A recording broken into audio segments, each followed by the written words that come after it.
पूर्वोत्तर के राज्य मणिपुर में घात लगाकर किए गए आतंकी हमले में असम राइफल्स के कमांडिंग ऑफिसर और उनके परिवार के सदस्यों समेत 7 लोगों की मौत हो गई।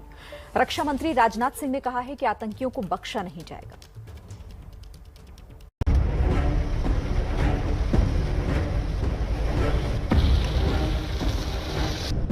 मणिपुर के चुराचांदपुर जिले में आज सुबह सेना के काफिले पर बड़ा आतंकी हमला हुआ। ये दिल दहला देने वाली घटना आज सुबह करीब 10 बजे हुई। उग्रवादियों ने सुरक्षा कर्मियों को ले जा रहे काफिले पर घात लगाकर हमला किया, जिसमें असम राइफल्स के कमांडिंग ऑफिसर और उनके परिवार के सदस्यों समेत 7 लोगों की मौत हो गई। शहीद होने वालों में कर्नल विप्लव त्रिपाठी की पत्नी और उनके बेटे के साथ साथ 4 जवान भी हैं। मणिपुर में सेना की टुकड़ी पर हुआ ये आईडी हमला इस इलाके में पिछले कई सालों में हुए सबसे घातक हमलों में से एक है।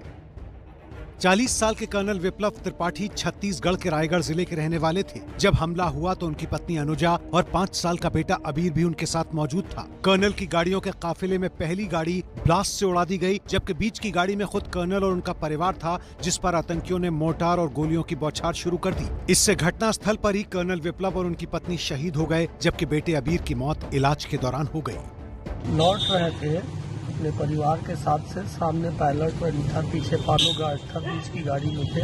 सामने की गाड़ी आईडी ब्लास्ट से उड़ी, दूसरे पे आरपीजी से फायर हुआ। इसके बाद इन्होंने जमीन में पलट गई, मुकाबला की। इसमें 4 और जवान और पूरा परिवार शहीद हो गए। सूत्रों के मुताबिक हमले में पूर्वोत्तर राज्यों में सक्रिय पीपुल्स लिबरेशन आर्मी यानी पीएलए का हाथ है। स्वतंत्र मणिपुर की मांग करने वाले इस संगठन को भारत सरकार ने आतंकी संगठन घोषित किया हुआ है। पीपल्स लिबरेशन आर्मी, ये पीएलए एक उग्रवादी संगठन है मणिपुर का, जो मणिपुर में सक्रिय रहता है। जो अभी तक की जानकारी मिली है, उसने ये एम्बुश किया, अटैक किया, यानी कि घात लगाकर हमला किया।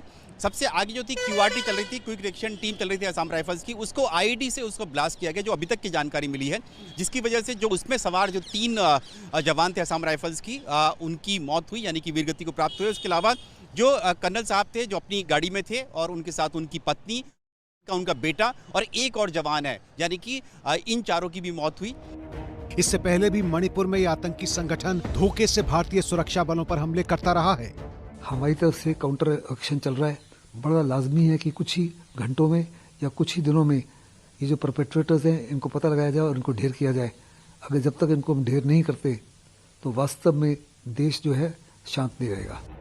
केंद्रीय रक्षा मंत्री राजनाथ सिंह ने घटना की निंदा करते हुए ट्वीट किया, मणिपुर के चुराचांदपुर में असम राइफल्स के काफिले पर कायराना हमला बेहद दर्दनाक और निंदनीय है। देश ने 46 असम राइफल्स के सीईओ और उनके परिवार के 2 सदस्यों सहित 5 बहादुर सैनिकों को खो दिया है। शोक संतप्त परिवारों के प्रति मेरी संवेदनाएं। जल्द ही दोषियों को न्याय के कटघरे में खड़ा किया जाएगा। मणिपुर के सीएम एन बीरेन्द्र सिंह ने भी घटना को कायरतापूर्ण बताते हुए कहा कि आतंकियों को बख्शा नहीं जाएगा। 46 असम राइफल्स के काफिले पर कायरतापूर्ण हमले की कड़ी निंदा करते हैं, जिसमें आज चुराचांदपुर में सीईओ और उनके परिवार सहित कुछ कर्मियों की मौत हो गई। राज्य के बल और अर्धसैनिक बल पहले से ही उग्रवादियों को पकड़ने के लिए काम कर रहे हैं। अपराधियों को न्याय के कटघरे में लाया जाएगा। कर्नल विप्लव और उनके शहीद हुए परिवार के पार्थिव शरीर को सेना के विशेष विमान द्वारा कल रायगढ़ लाया जाएगा। हाल के वर्षों में ये शायद पहला ऐसा बड़ा उग्रवादी हमला है जिसमें सैनिकों के साथ साथ सेना के किसी बड़े अफसर के परिवार को भी निशाना बनाया गया है। यही वजह है कि इस घटना के बाद दुख जताते हुए प्रधानमंत्री नरेंद्र मोदी ने साफ तौर से कहा कि इस शहादत को व्यर्थ नहीं जाने दिया जाएगा। वहीं रक्षा मंत्री राजनाथ सिंह ने भी खुलेआम चेतावनी दे दी है कि दोषियों के खिलाफ जल्द से जल्द बड़ी कार्रवाई की जाएगी।